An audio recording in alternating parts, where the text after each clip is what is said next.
Hi, everyone. Let me fix my screen. Ugh, it seems to always be a little crazy. Thanks for being here for a heart to heart. It's been a while. I hope you miss them as much as I do. And for different reasons, I miss them. For different reasons, I need them. For different reasons, I'm glad you're here to share with me. And let's just get started. Let me say hello to a couple of people that are in the chat. Let me know how the lighting is. I know I like it a little bit dark. It's a little bit ambient that way. Last time I had one, though, you could barely see me at all, which might be a good thing. I almost had one outside. I believe it was last week. Yeah, it was a pretty traumatic time. And I was thinking of doing it outside. Did you ever, or maybe I was the only one, but when I was a kid, we used to go outside. And my dad had a construction company, so he had a lot of trucks always in the parking lot. The driveway. And we would sit in the back of his truck and just lie down and stare up at the stars. And, you can make up all kinds of things that you can see in the stars like you do with the clouds, right? But we would stare up at the stars and we would literally start just talking about everything, especially when I would get together with my friends down the street, or let's say we had some cousins come in from out of town, which are your instant friends as children, aren't they? And we could just open our hearts up and start talking about whatever, as children would talk anyway. When you're a teenager, you kind of think you know everything, but you don't. And so there was just something about being in the dark, being outside. And back then, even though it was a big city, we were in San Antonio, it was nice and quiet. It wasn't, you could still hear the crickets and the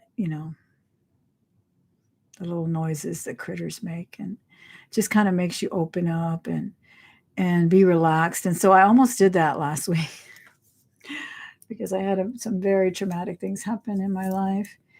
And, it's like the title says, fast friends, sudden goodbyes.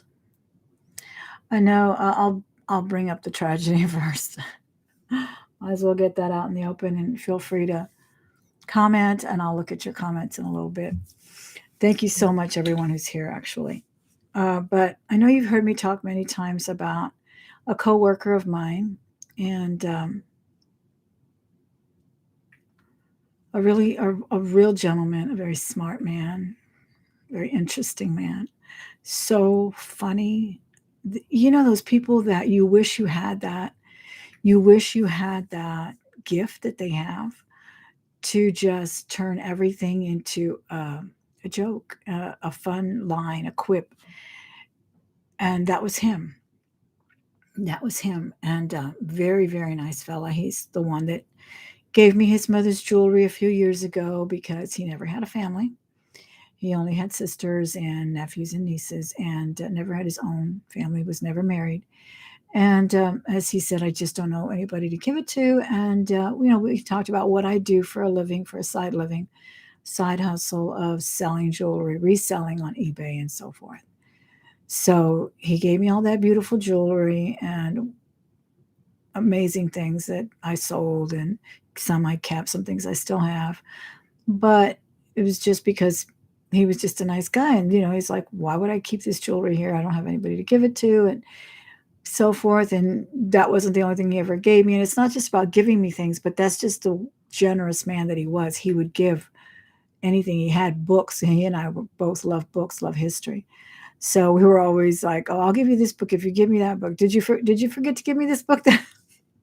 He was a real Alice in Wonderland fan. And he had the annotated Alice, which I was intrigued by. And I never got a chance to finish it all. But he kept saying, did I give you that book, or did I lend it to you? You actually gave it to me. One day I went into your classroom and you said, take the books that you want to take. They're yours. He goes, yeah, but I'm kind of partial to Alice. Well, anyway, he passed away on Wednesday, very suddenly. We had no idea he was sick. He wasn't really sick. He was fine. They tell me he had pneumonia, and that's what killed him.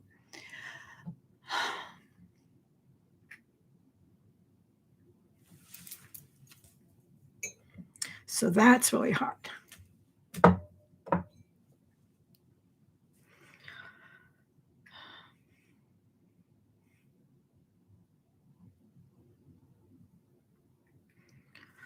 me say hello to some people in the chat. Thank you guys for being here. Lois is here. Becky, Liz, Vanessa.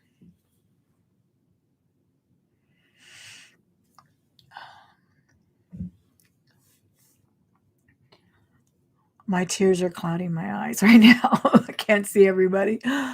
But I do see Becky and Vanessa and Lynn and Lois and Kathy. And guys, thank you so much for being here with me. And Verna, hi Verna. Hey Doug, I hope you're doing well. It was a great show today, Doug. I really enjoyed it. You guys had some amazing people on there. I liked them all. And that jewelry was so beautiful. Really nice to see that. Hey Adrian, how are you, sweetie? Oh, thank you. So, yeah, it's so hard, guys. You know that. I just, I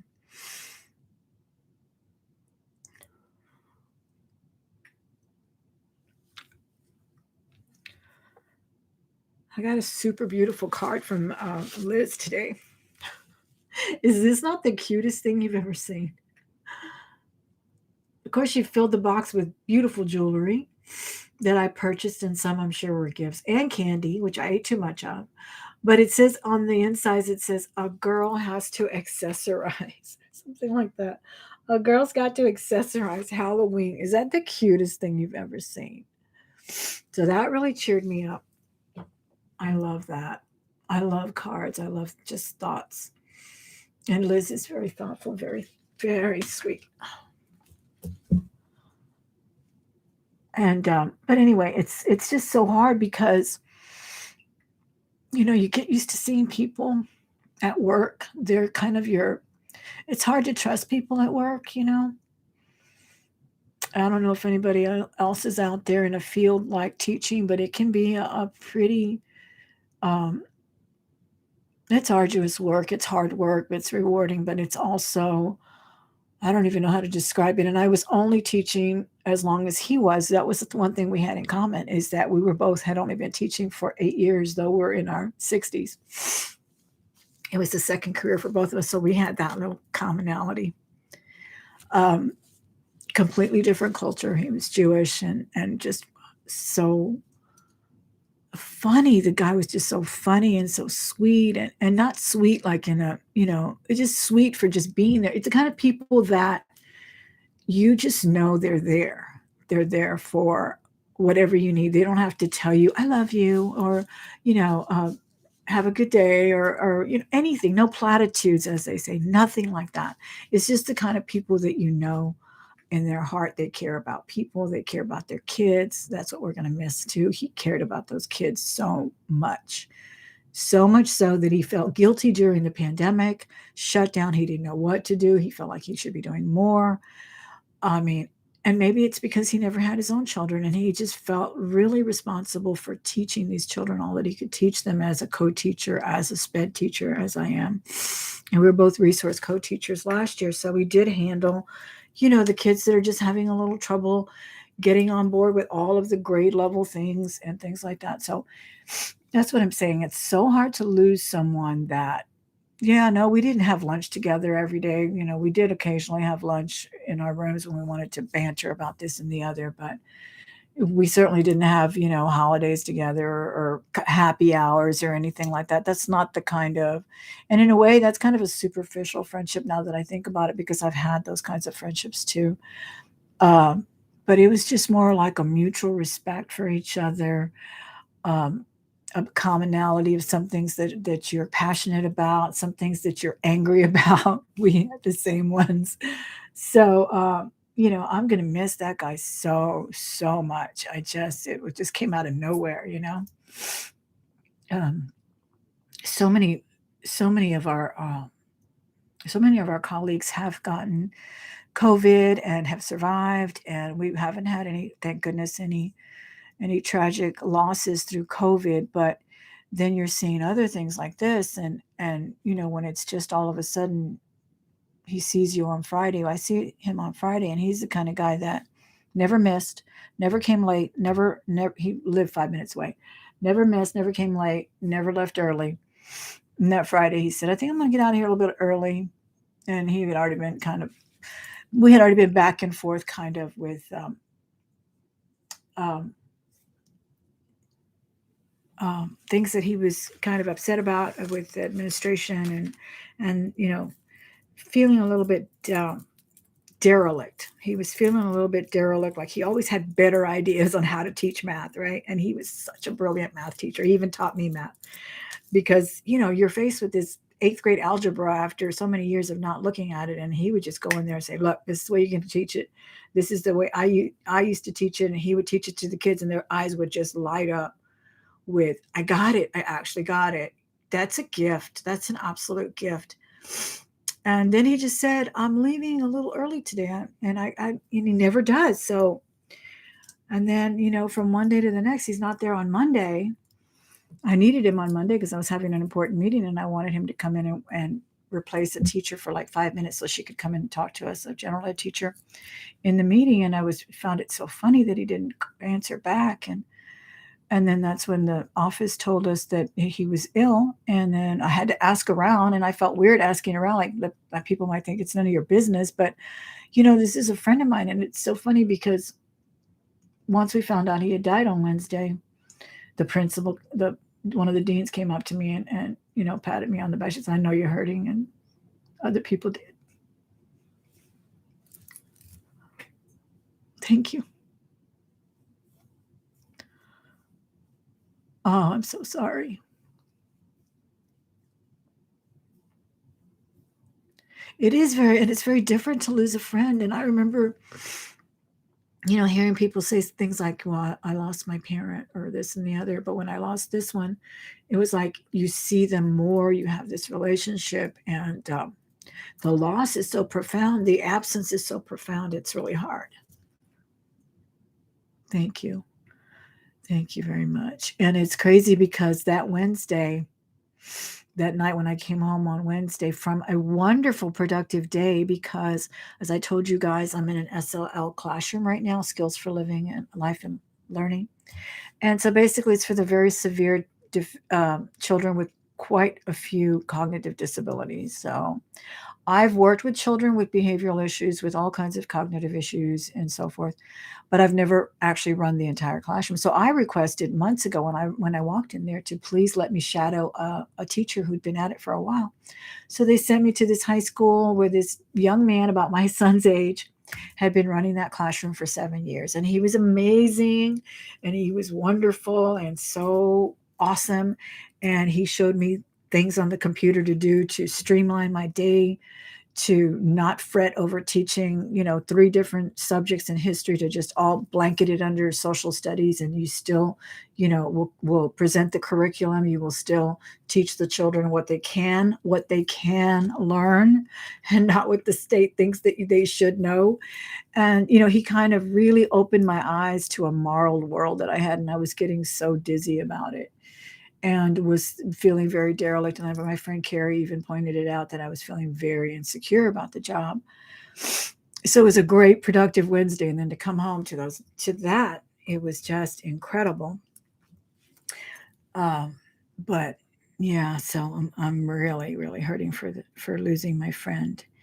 And he's also the one that gave me that vintage stereo with all that vintage music. He turned me on to good music. Music that was, a little bit before my time. He was a few years older than me, like Joni Mitchell and Bob Dylan. That's, unless it was on AM radio, I didn't know about it. But he had all these albums, and he's like, I haven't listened to them in 50 years, 40 years, whatever. And he gave me a fabulous turntable and everything. So he's the one that told me about that estate sale. So we were at that estate sale that I recorded. I even recorded a little bit of him. I just got his legs moving around because he was helping us move up some items that he gave me and some things that I bought from the estate sale, which was at his neighbor's, because he lived in a nice condo in that area. So Yeah. That was and that's not even the start of my week, guys. And believe me, I want to hear about yours too. The start of, and I'm laughing only to keep myself from crying. You know that. But Monday, okay, Carrie told me when I was telling her how insecure I was feeling about this new position, only because I've never actually run the entire classroom of the teacher of record of an SLL classroom. I've done all kinds of other SPED. I've dealt with kids that tear up the rooms and want to tear me up and got really close to tearing me up. So I'm not afraid of behavior. I'm not afraid of mental issues, believe me.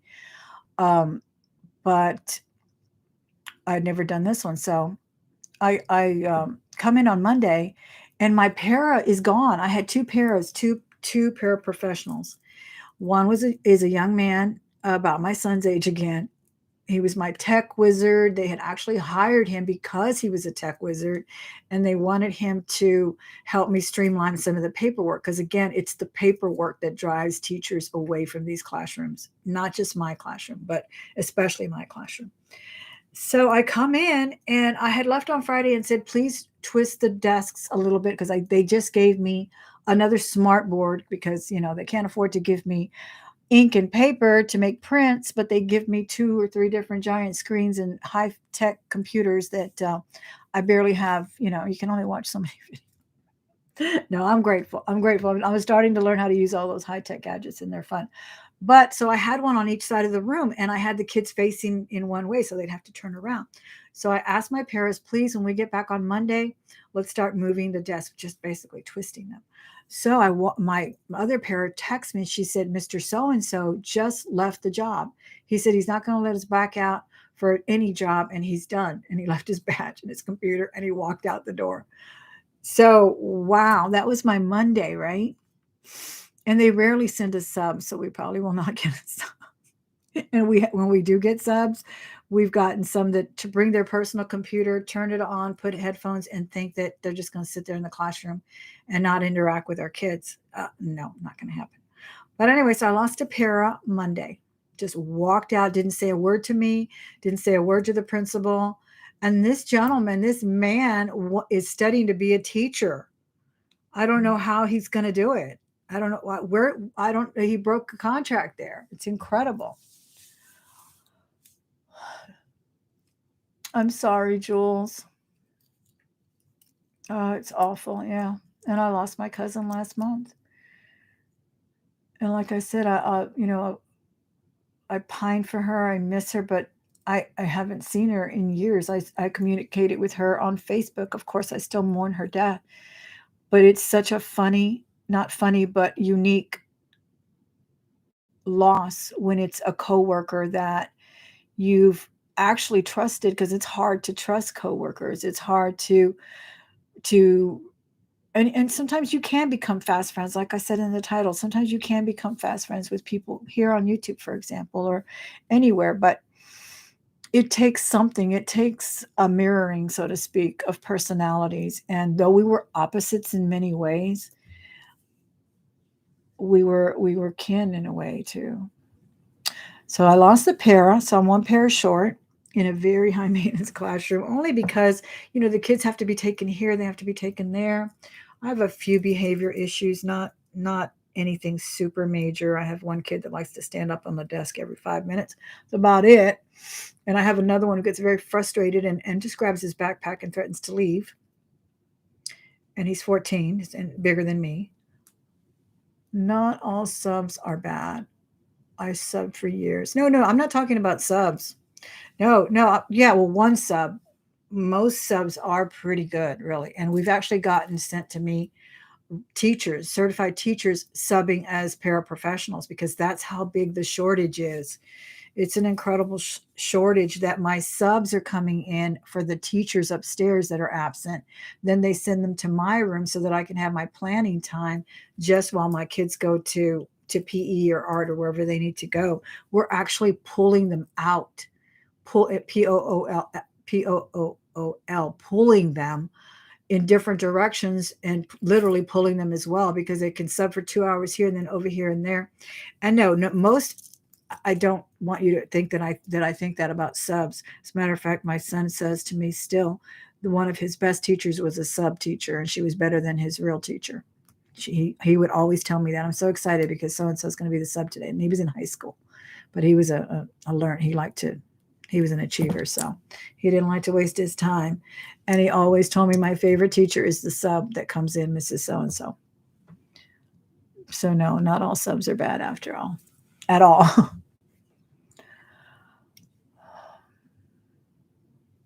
Oh, thank you very much, Mary. That's a nice thing to say. That's a very nice thing to say. I really appreciate that.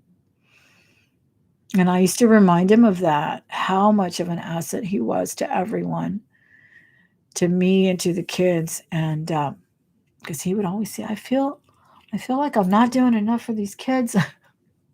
But then he'd make me laugh because, like, when we were during the pandemic, everything was virtual, even when we went back in the classroom. And he made me laugh one day. He says, it's crazy, but I do nothing and I want to do less. But of course, he was lying. Have you ever done astrology chart? I subbed 40 years ago and started getting your type of class because I spoke Spanish. I ran, not walked away from subbing after that. Much respect to you.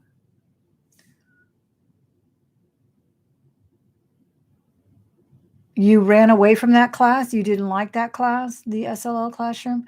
And it's interesting because I think they're already starting to look for someone to replace the other teachers because we have a teacher shortage, period, all over the school. And I've already told them that I would stay in this room. I was literally shuffled in that room because there's I don't know how many openings for these classrooms in our district. And as soon as someone puts up a resume, all 20 principals grab it. It's that short. So I will stay there. I love it. And I was told by the head of my department, do you want to stay there? Do you really like it? And I said, I love it. I am home. I want to be there. I said, I just felt like I needed more training for the software and for streamlining my day because I felt like I should be teaching this kid this and this kid that, and they're 6th, 7th, and 8th. I felt like, who is it? Laura Ingalls, or which one? One of those little old Western stories where it's like an old schoolhouse and all the grades are presented. It's kind of like I felt, and all cognition as well, all levels of cognition as well. Yet they all have pretty much one label. Do you still work full time, and what is your teach? What is it you teach again? I teach special education. I teach every subject from 7th, 8th, and 6th, 7th, and 8th, including life skills and vocational now. So I'm teaching them how to do laundry as well, and iron and wash clothes and stay clean and all of that. Little House on the Prairie. Yes, that's what I'm feeling like lately. Let me see what else you guys are saying.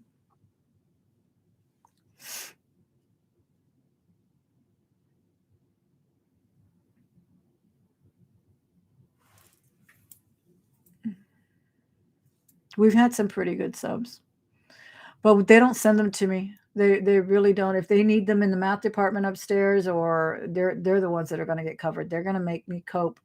Okay, so it doesn't end there, guys. This morning, I get a phone call, a text from my paraprofessional who I told you we'd had a little clash. I know I have a heavy personality. I know I'm not everybody's cup of tea. I love the other. Let me just show you this. Maybe I won't forget my train of thought. But I also got a beautiful mug from my friend Liz. And Liz, it says, I'm not bossy, I'm a teacher. But in reality, Liz, when I saw it, my subconscious said, I am bossy, semicolon, I am a teacher. And that would have been more fitting because it can definitely be that way. I've always been that way. I don't know why. I don't know if it's my voice. I don't know if it is, right? So anyway, we'll get back to this in a minute. But my paraprofessional, the last one that I absolutely love, she's an absolute doll. We had a little clash in the beginning because she's been with the kids longer than I have, but she's not trained in ABA. I'm trained in ABA. I know how to handle behaviors. She handles her behavior, and they probably work. But, I have to do what I was taught professionally to do to handle a behavior. So when I directed the student to do something and she said, well, they don't do it like this, they do it. I said, no, I'm the teacher of record, I'm going to do. And so we clashed. But later on, she's the one who actually apologized to me because she had done a few things and said a few snide remarks here and there.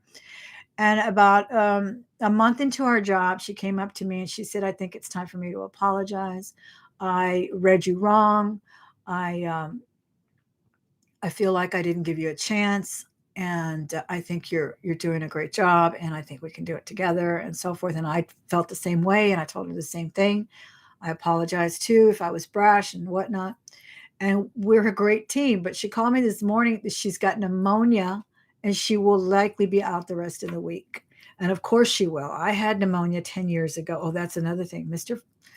The gentleman that we lost had actually gotten a flu shot that like 2 weeks prior. I don't know if it has anything to do with pneumonia, but when I got the flu shot, and again, just take what I'm saying is my opinion. I'm not telling you what to do. Get as many shots as you want. Do what you want. Get boosters, get whatever. I've been vaccinated. He was fully vaccinated for COVID. But I took a flu shot 10 years ago. I got pneumonia. I was in bed for at least 10 days. I had to miss my beloved aunt's funeral because I could not get out of the bed. So, and it happened immediately after getting my flu shot. So I don't think it has anything to do, but believe me, it came into my into my mind. I'm human. So anyway, so now I'll be facing a classroom all alone tomorrow. Maybe I'll get a sub or I'll get the people from the office. That's what they do at the last minute. They just throw somebody in from the office, which is fine. We just need some warm bodies in there sometimes. Just keep an eye on that kid that stands on the desk. Don't let that one run away. And let's try to teach them something today. And that's it. But yeah, that's that. That was the start of this week, right? Sunday. Uh-huh. Deborah says, so sorry for your loss. I lost two best friends in 2019 and 3 months apart. Then my dog. Oh, I'm so sorry. Thank you so much, Deborah. Yeah, so that's what I'm facing. That's what I faced this morning.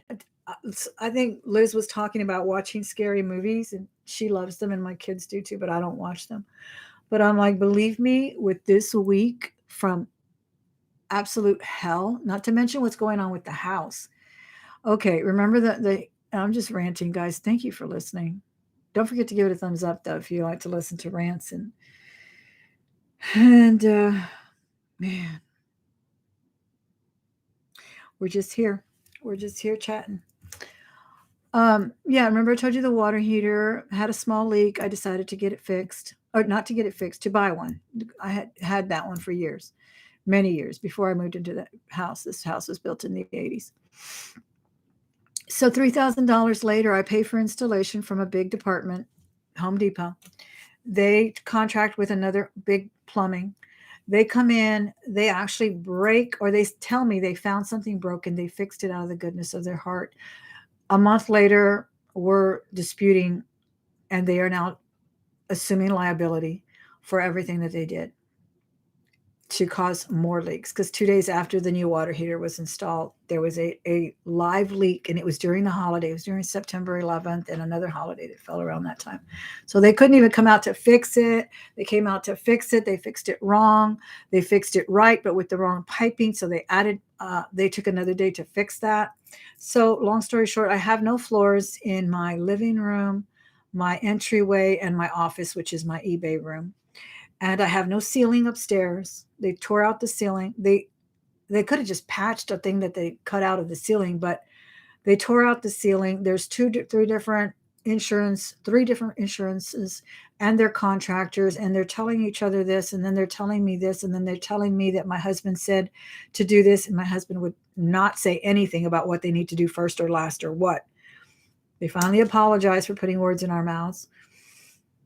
But that's what I'm also faced with. All week long, they'll be out here tomorrow again to look upstairs to see if they can somehow link that particular, claim to the original. I'm lost. I'm just like, what in the world?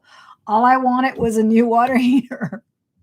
I should have just gotten Robert to do it. Robert is quite the handyman, could have easily put that in. But he's also the kind of handyman that every time I make him do something that comes with, little tools and rivets and stuff, there's always one or two left over. And he'll say things like, we didn't need it, or I had a better one, or something. So, I mean, the man can build a motorcycle from top to bottom. So I think he could have handled that, but I didn't let him.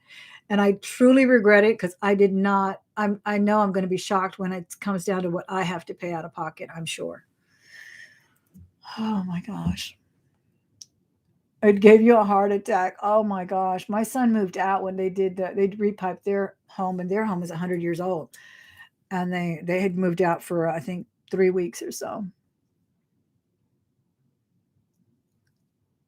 Oh, and well, I won't be here actually. I'll be at work, which is even worse because I leave my husband here just to let them in, and he doesn't really have to stay here. But you get that three-way communication, and it's just awful.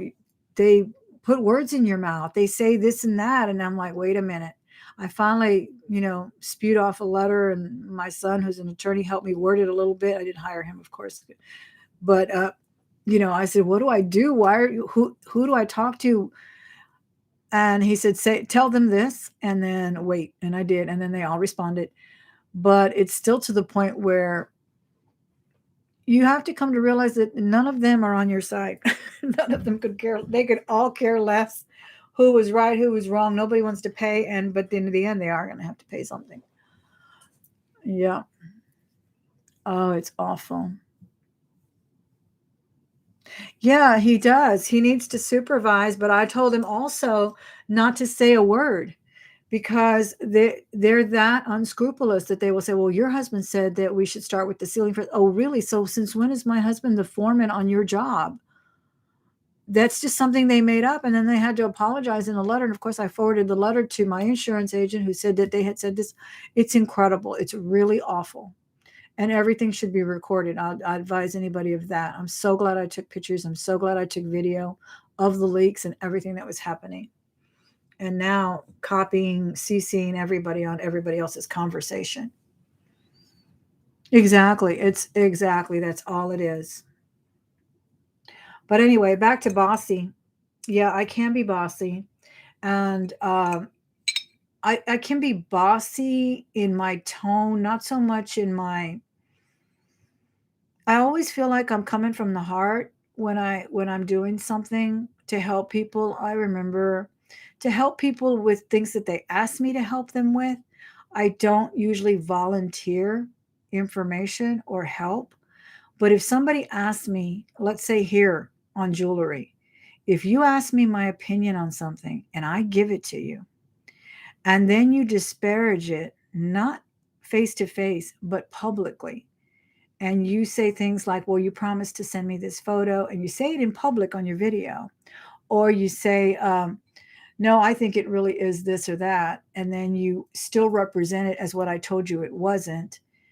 uh, to me, that's not respecting my opinion. And so that's why I'm saying when I don't volunteer much information, but if somebody asks me, I'll tell them.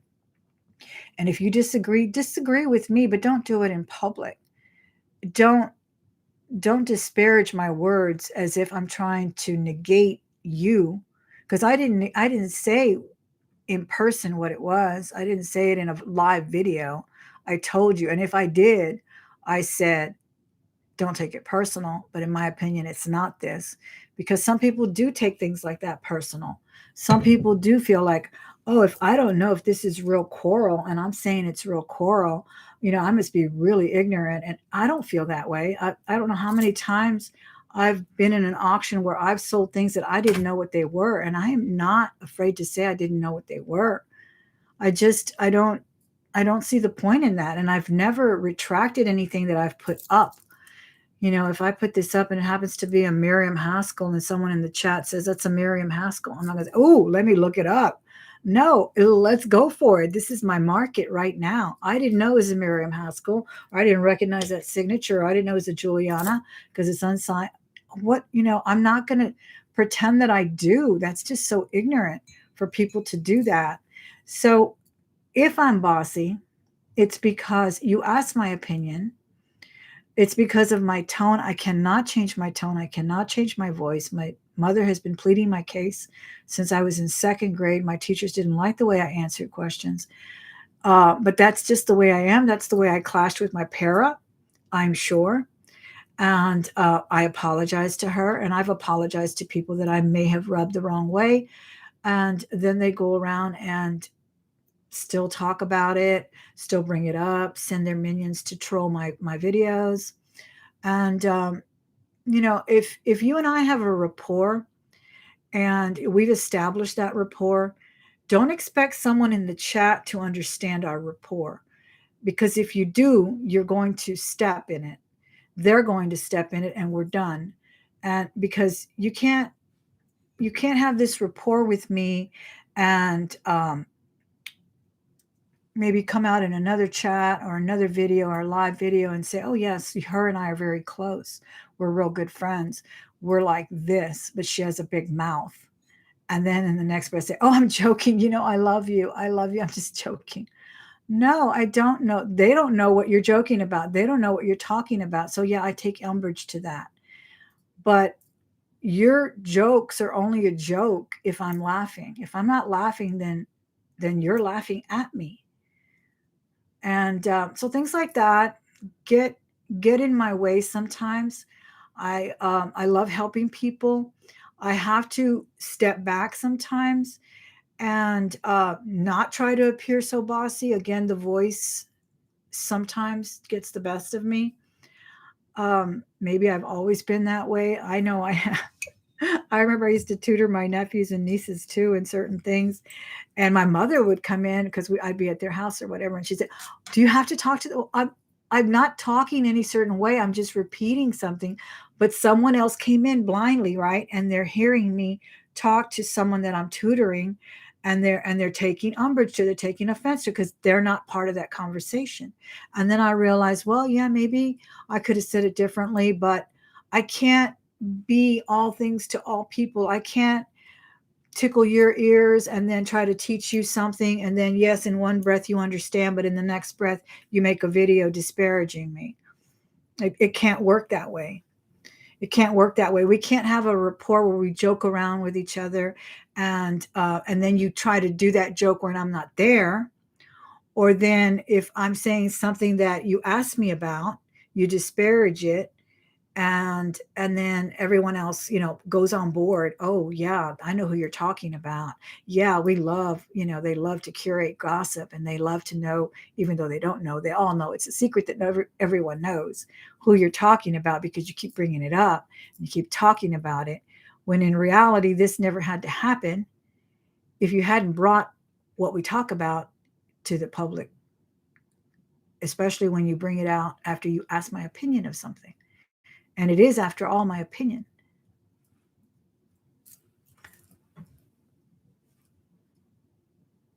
You're passive and make choices, even make my opinions. Yeah. And I talked about it last time too, where I really try to hold back in chats where people want to know, what does this Mexican sign mean on the jewelry? What is that stone? What color does garnet come in 3 flavors? Because everybody has their book knowledge, everybody has their chat knowledge. They read it in another chat 2 auctions ago, so they think it's fact. And then we can just go tit for tat. And why? So now I try not to do that. I do help certain people with their things that they ask me about. I actually am doing an auction with Miss Anna tomorrow. She's vintage jewelry galore. I'm calling her auctions. I do try to refrain from, she knows more about her vintage jewelry than I do, so I don't need to offer any opinions actually.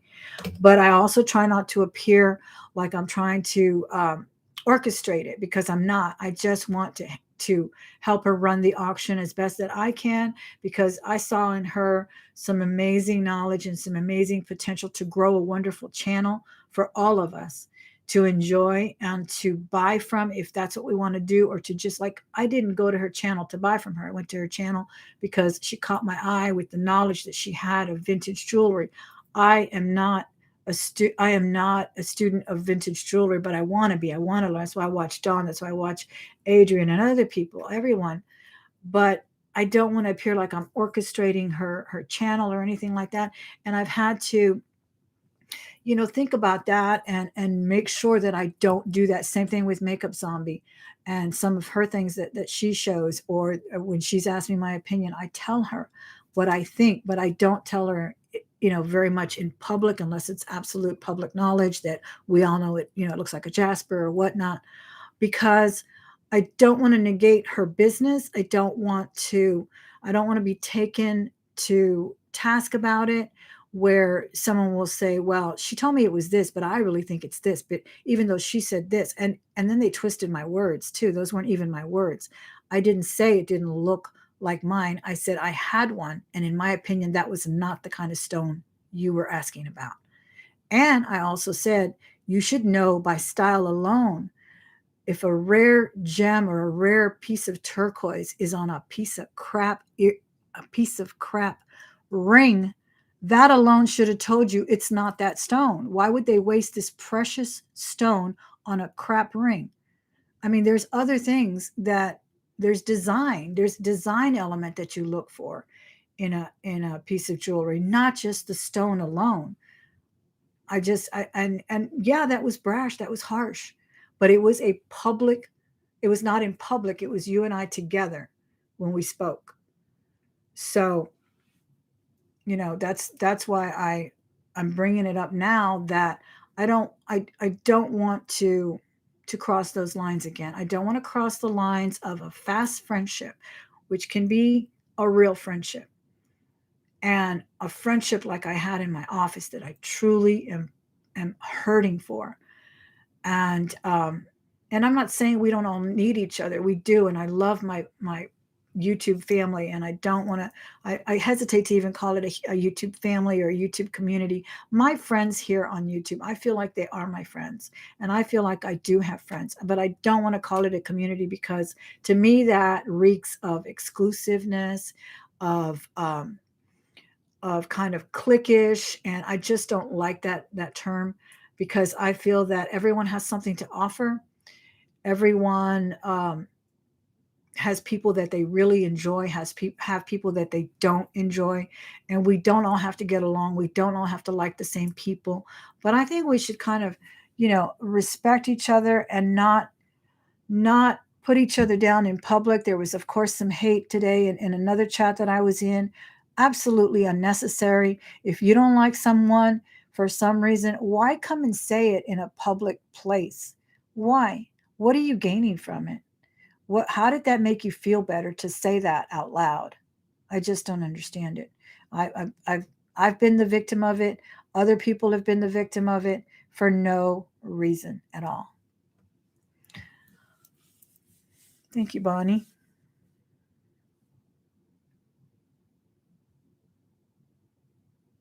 Thank you, Haley. Haley's got a great channel, guys. I'm not just saying that because she gave me a compliment, but she does have a really good channel, and I like her presentations, her auctions. They're fun to watch. There's a lot of great people on here that I do watch. There's some that I just don't have time to watch everybody. There's some that I sometimes I want to get away from jewelry. I want to watch something else on nature, cooking, or languages, you know, things like that. Even with the language thing, guys, I'm always hesitant, but it's again that maybe it comes off as bossy. Maybe it's the teacher in me. But I'm always posting things on how to pronounce certain things because I love languages. I study languages. I like learn. I may not say Cartier the way you're supposed to say Cartier, and what's the other one? Louis Vuitton. I may not say Louis Vuitton. I'm still going to say Louis Vuitton. It's the English way of saying it, but I like to learn it. And I'll post it on there for you. And I know somebody probably says, "Oh, that arrogant, bi whatever." She just thinks she. It's not. It's just that I feel like I want to learn it. Maybe somebody else wants to learn it. Maybe somebody else wants to learn it's Givenchy and not Givenchy or Givenchy. It's Givenchy or Ralph Lauren. He adopted that name from his favorite actress Lauren Bacall. Yet people still say Ralph Lauren. It's not Ralph Lauren, it's Ralph Lauren. And I'm not going to correct everyone that I see, but when I get a chance and I see something to learn from, I'll put it in my post. And if you get offended, it wasn't targeted at you, it was targeted at a lot of people. I still don't know how to pronounce many things, many things. Portia was one that I still pronounce it wrong. Is Portia? Portia. See, I got to practice, but I like learning. I love learning, and that's what I do. And I know people think it's annoying. Well, whatever. Don't watch my little video that I shared, but it's something. It's my channel. It's my little community tab. It's what I want to do, and it's what I do. Like, did you know that Angelina Jolie? Her name is not Jolie. It's Jolie. It's just a good old American Jolie. But somehow somebody thought it sounded better. They said it in a French way, Angelina Jolie. So now it's Angelina Jolie, but her name is actually Jolie. Exactly, exactly. And you say it, you're still going to say it in an English pronunciation, and there's nothing wrong with that. But I want to learn how to say it right, so I say it when I want to say it. Sometimes it'll still slip, and I'll still say Cartier instead of Cartier. And that little French R is so hard. I practiced it for a whole week last week because it's very back of the tongue, and it's aspirated in the back of the tongue. See, there I go being a teacher, and I know you're bored to death, and it's okay. It's aspirated in the back of the tongue. It's not up in the front like an English R, or even really deliberate like a Spanish or Italian R.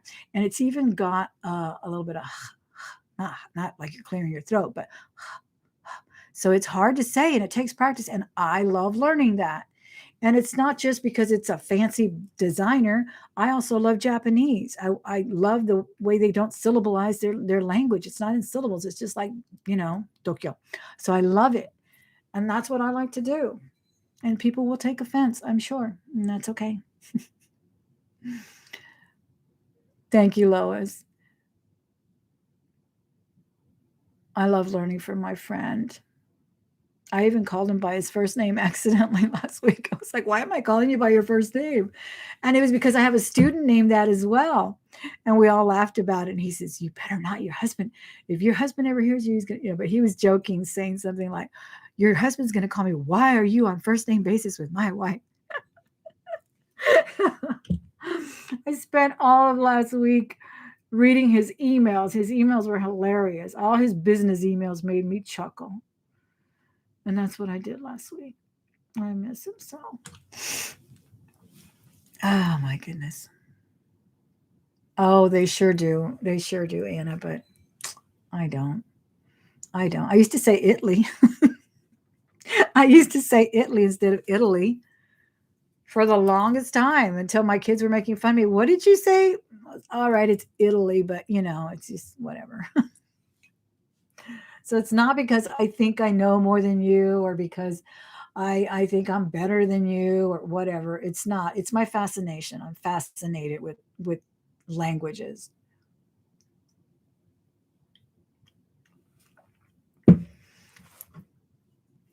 Hi there, Miss. Is it Miss Corvette Girl? Mr. Corvette Girl.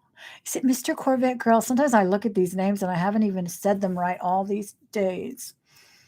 Let me see. Jewelry and gems are a vast learning experience. I love to learn from you, Thelma. Your knowledge is priceless. Thank you so much. Like Miss Linda that sent me all that beautiful jewelry. She says, maybe these are not the right stones. You're the jewelry expert. And I said when I opened it, I am not the expert of anything, least of all jewelry. Oh, exactly, Kelly. It gets really bad sometimes. Exactly. Neutral like Switzerland, Miss Vanessa. That's the best way. You can't pick teams. It's dumb. Thank you, Becky. Yeah, haters are just cowards with a keyboard. And especially for those that you see now, the jewelry community is amazing. There are people that are rising fast. And I think that's just amazing. I think that's great. I think we should cheer them on, because whether you rise fast and you get 1,000 subscribers in less than a year, like many people have, not only in the jewelry community and in the resale everywhere, It's because people found you. They appreciate you. You picked a certain niche that needed you for something, and other people can't handle that. And it's just really, really sad that that is the case, because it doesn't matter if you have 300 or 3,000. If you have 300 really loyal people that love your channel, what matters is the views, and you're going to get 300 or more views a day if you can. And isn't that what you really want in the end? People watching your videos, people showing up. It's just like my auction as well. I know I could have an auction here on YouTube and I could have 100 people watching.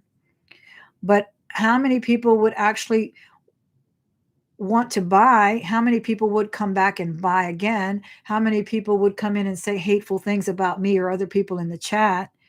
What would be the point in that? That's why I took my auctions to Facebook, and I only get a fraction of the amount of memberships that I have over there. I think I have over 1,000 members of the auction over there, and a minuscule little fraction shows up, but they show up for fun. They show up to enjoy the jewelry, and they show up every Saturday. So what does it matter if you have those even 50,000, if you can only draw 100 people to view your videos, or you can only draw 50 people to actually purchase from you, which is what you want to do.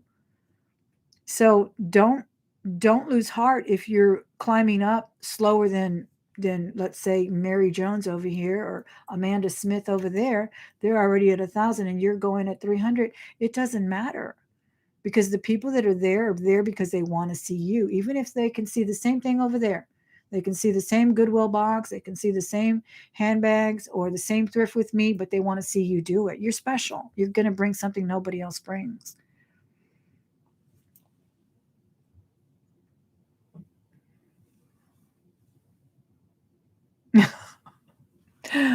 Kelly says, I'm a bossy bitch, although I'm working. Yeah, yeah. Just know in time the memories you have of your friend will sustain you. I live for my memories now. Absolutely, Vanessa. Thank you so much. Thank you so much. I was just, oh my gosh. It's very hard. It's very hard to miss someone you like so much. You really, really like them. They really respect you. I mean, he would make jokes with me, and one time he even made one joke that my supervisor said, "Someone might not know you're kidding about that," but I knew he was kidding, and he even wrote me later. He said, "Are you mad at me for what I said?" No, absolutely not. I laughed. It's we all need to laugh. We all need to laugh, and we just had some good conversations. As a matter of fact, one of the things he put on his, when you introduce yourself to the school or whatnot, he says, I dropped out of college 3 times, twice from the same college, but I still graduated and I got a master's in math.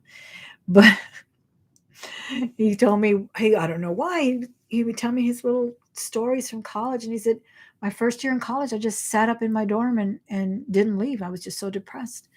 And we were able to talk about that. Now, he didn't get into a real deep detail about why or what. I mean, is there really a why? And, but he was able to share that with me, and I was able to say, wow, we're pretty much, not that I did that, but that we're all pretty much in the same type of situation where you know people that are that depressed, and you know people that can't rev up and go in college and maybe have to sit out those 2 years, and they do it, and here he is, a grown man with a successful 3 successful careers. His third one was teaching. He had only been teaching 8 years like me, 7 to 8 years like me. And he had run a business. That was another thing. He had run a computer business, not knowing a thing about computers. For 10 years, he ran a computer business. Didn't know the first thing about computers, but he was a super smart fella, business savvy and all. Here is what I believe, says the costume jeweler. We have a duty to show up in the world with meaning and purpose and commitment to doing good, and to use any privilege that we have to make positive change. You're absolutely right. You're absolutely right. Laughter is absolutely the best medicine. Yes. My sister tells me I could not survive without my comedy shows that I watch. And she's right. She's just absolutely right. And she's had a very, very tragic losses in her life. Oh, thank you, Lynn. Yeah, I did. And I'm telling you, I spent the week reading his emails. And they weren't just for me, they were, for our department. He just always made us chuckle. He always did. Yet he was such a bright man. History buff, math whiz, chemistry. He had degrees and certifications in all subjects involving math and science. And history was for fun. Taught me a lot about history as well as politics, and taught me to see different things, different different views, and not so black and white. And yet, we weren't opposites in that way or anything. But he told me a lot of different things that I didn't know about politics and the government and history, and how history is where we are now, and you know how things could have changed if one little thing had been different. Gotta go, costume jeweler. Thanks for stopping in. I appreciate you being here. And guys, he's another channel you want to check out. Lots of fun, fabulous jewelry. Be sure and subscribe to him as well. Love history and politics, absolutely.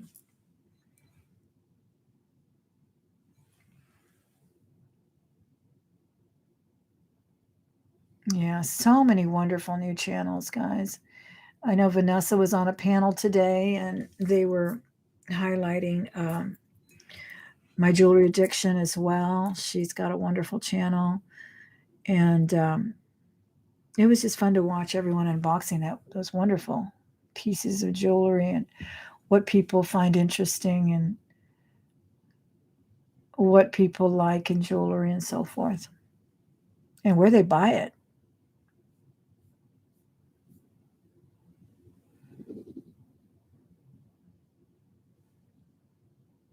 You always go to the shortest note. You're not used to obfuscation.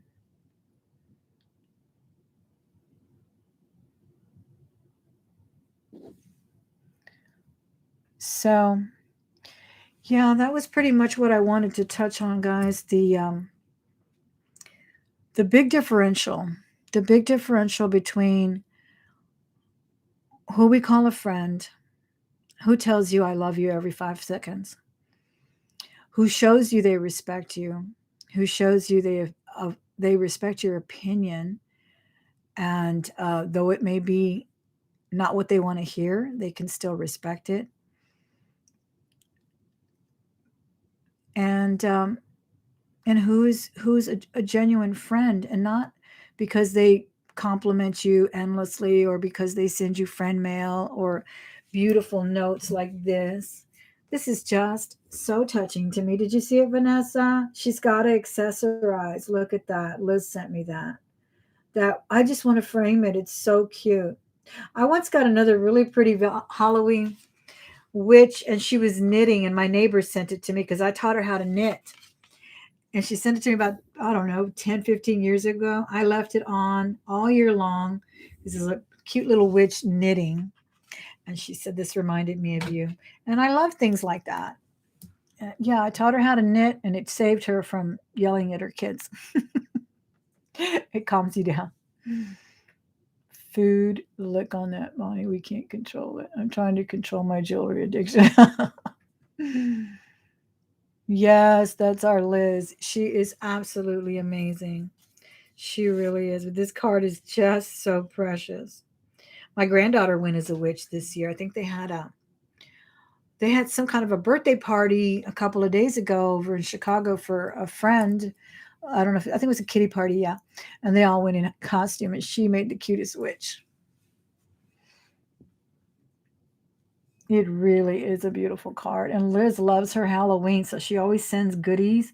She sent chocolates, and Robert had to confiscate it because I wouldn't stop.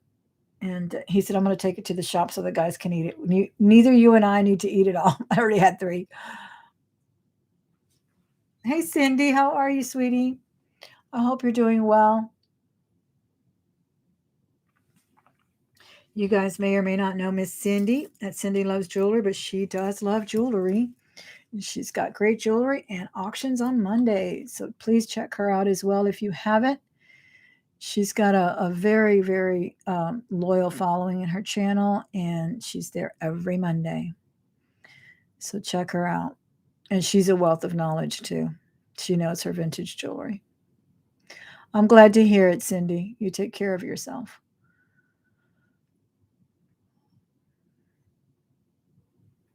The, as a researcher by trade, the idea on asking is to use the advice as a starting point. Yeah, absolutely. That's right, as a starting point.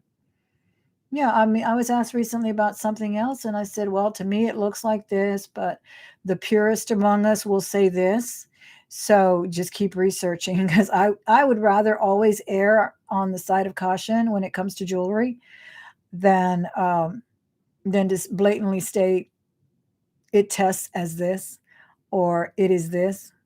If I know what a stone looks like because I happen to own one, then I can tell you that's a ruby because I happen to own a real ruby, not lab created, and so forth. But if not, I'll take it to a pawn shop because the pawn shop or the jewelers that the brokers, they know what they're looking at and they're going to offer you what they think your thing is worth if it is indeed what it is. And most of the time they don't even care about the stone.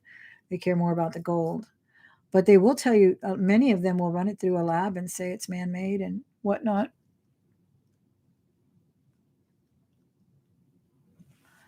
Well, it looks like we got 53 thumbs up and 51 people watching. I think that's a record. It's usually a little off balance.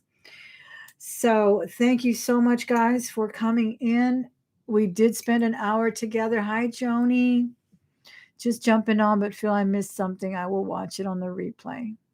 Well, good. I hope you enjoyed it. It's just a little, like the title said, be careful who you call a friend. Be careful not to use the word lightly.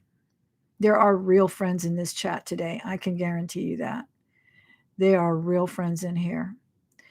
And I lost a good friend, a really good friend that I'll miss tremendously, absolutely tremendously. And I know that even the friends that we may have fallouts with, there were certain points in your life when they were good and you were good together.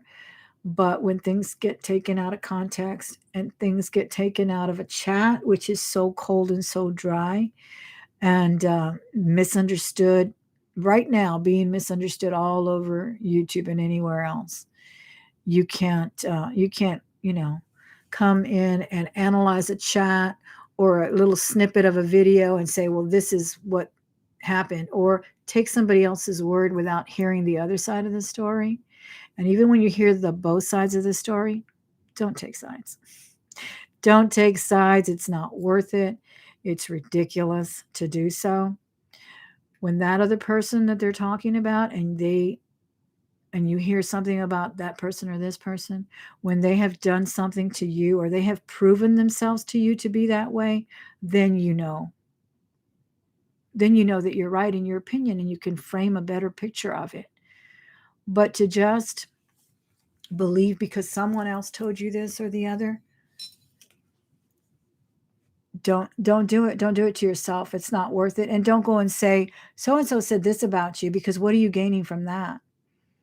What are you gaining from that? Are you making that person feel better because you told them that they said this about you? Is something going to be accomplished?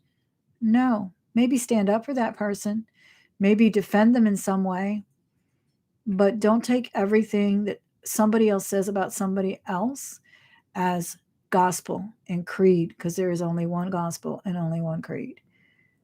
And you choose the one you want to believe. I choose mine. But don't do that to yourself. It just causes more chaos to choose sides. And remember, and I heard this a long time ago and I didn't believe it, but now I know it's the fact. If they talk about someone else to you, they're going to talk about you to someone else because they did it. They talked about others to me, and now they're talking about me. And I just wish them no ill will, absolutely no will, much success all over their endeavors, here, there, everywhere. And with that, I'm going to bid you good night, guys. I do appreciate you listening to me tonight. I know I was everywhere, but my heart has been torn everywhere this week. And I'm grateful regardless. I'm grateful that I have a job to go to tomorrow, though I will be alone without paraprofessionals. We'll see what happens. All I can do is show up for my babies, because those are my babies, those students in my classroom. They missed me when I was gone on Wednesday. They told me that. And I would just show up there and dance as fast as I can, because that's what God intended. I'll see you soon. Bye bye.